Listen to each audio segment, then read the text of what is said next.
Eternal Strands is a game that gives you the freedom to choose how to take down your foes, whether it be might or magic. However, I've noticed a lot of players are making mistakes in how they approach fights and upgrade their characters, among many other things. So in today's video, I'm going to be showing you 10 massive mistakes players are making that is ruining, or at the very least, slowing down their progression. If you fix these mistakes, I promise you'll have a much better experience playing through Eternal Strands. So yeah, let's begin. So starting this thing off with one of the most common mistakes I see a lot of players make is not rolling before they fall. In Eternal Strands, you're in a situation most of the time where you're climbing up really huge ledges or on top of huge arcs, and in a lot of cases there's a lot of times where you fall down. If you hit the Alt key right before you hit the ground, you can mitigate most if not all damage when you fall.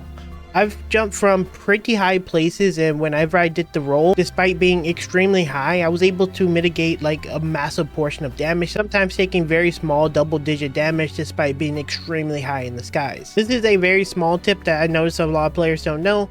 But yeah, start rolling a lot more often, and I promise you'll mitigate a ton of damage when you're in those fights. While we're on the subject of facing off against Arks and falling off of them, let's talk about a few nuanced things a lot of players miss about facing off against the Arks. So one of the first things that's really important to note is, in order to upgrade your spells, you need to extract their strands, and the only way to do this is by taking down monsters a very specific way to be able to just basically get the strand to upgrade your character. Each monster has their own individual way to deal with them.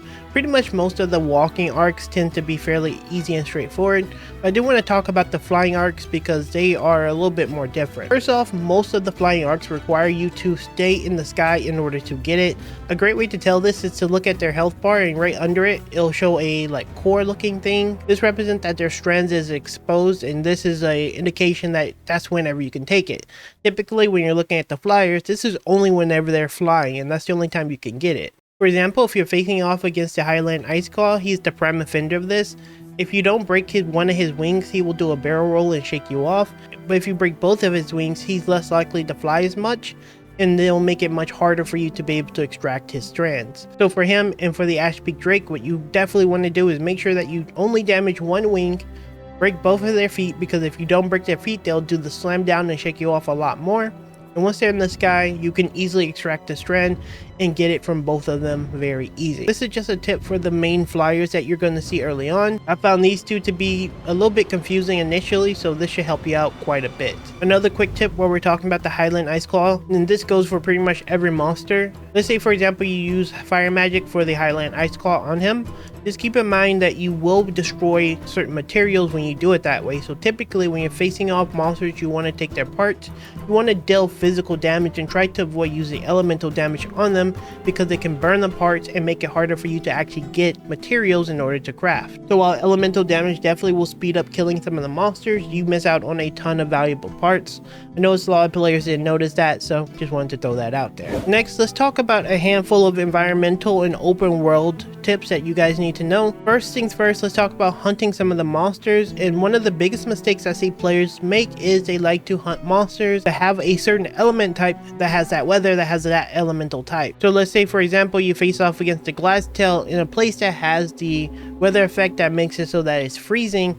What's end up happening is, because of the fact that he does a lot of freezing, the area is going to freeze significantly faster and significantly more, and it's going to make it pretty impossible to play around because frostbite is all over the area. This goes for Ark of the Living Flame, for example. If the area is scorched, or it has the effect that it has drought on it, this is going to make the area set to flame significantly more. So facing off against monsters that has those elemental effects, it's probably not going to be the best. I would highly recommend just going back to base and just sleeping until they come up again, and face them in weather conditions that's way more suiting, because honestly you end up having a much harder fight, especially when you're facing off against cold. Next, let's talk about hidden loot. There's multiple types of loot in the game that's kind of hidden. One that a lot of players run across really early that they kind of get is the places that have the ice caves. Typically you will just use your telekinesis to break the ice, and or use some form of like fire explosion to break them, as this will make it easier for you to get through the cave and get the loot, because there's typically chests with blueprints, schematics, and just different kind of materials within them. Now one thing a lot of players don't realize is that there's a lot of braziers that's around the map, and these braziers that you see here for example can be ignited just like these the ice cubes and the ice caves, and these typically lead to secret accesses to armories. If you're ever in a situation where you see one of these braziers, you can use any fire-based spell, whether it be your flame spell, whether it be a fire arrow, or simply find something in the environment that can like trigger this.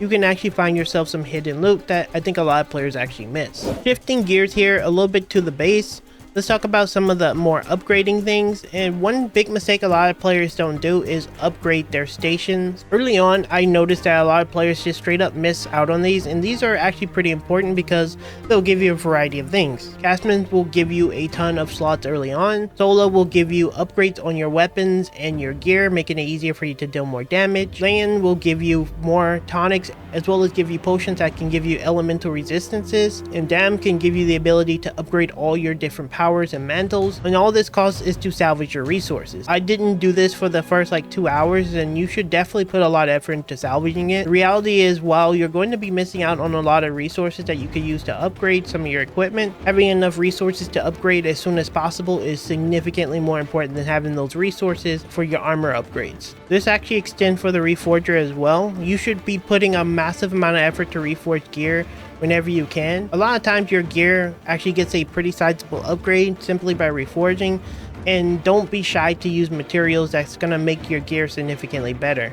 Reforging is a very important thing, so make sure you're doing it pretty regularly and upgrading your gear. For the final crafting tip, I just wanted to say make sure you're paying attention to the individual types of resources and what they give. For example, the iron leather is going to give you balanced protection, and what this basically means is, generally speaking, most of your defenses are going to go up compared to something like the ice claw full grain is going to still giving you benefits in other areas, but will give you significantly more cold compared to the others, and you will lose fire. So for example, purified serenite, this is going to increase your damage, increase your heat resistance, but lower your cold resistance. If we go over to the Stenic, this is a cold version, and this is going to reduce your heat, still continue to give you the same amount of power, but it's going to give you increased cold resistance.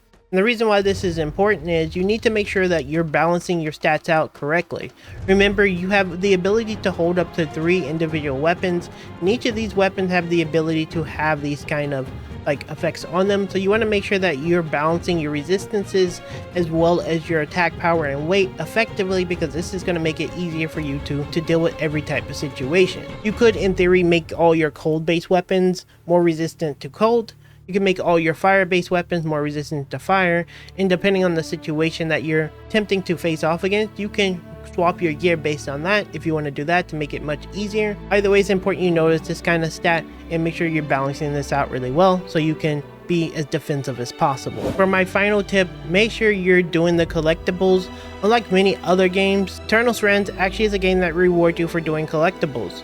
This may not be as obvious at first because it does require you to pick up a lot of different things in the individual codexes, but as you continue to find more fragments, you're going to actually get more and more value out of them.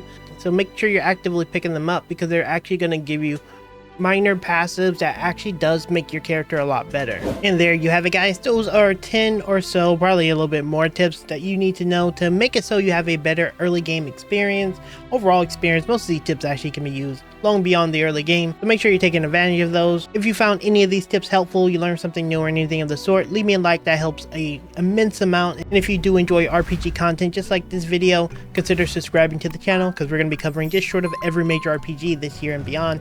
So I'd love to have you here. Thank you so much, guys, for watching, and I'll see you in the next Eternal Strands video very soon.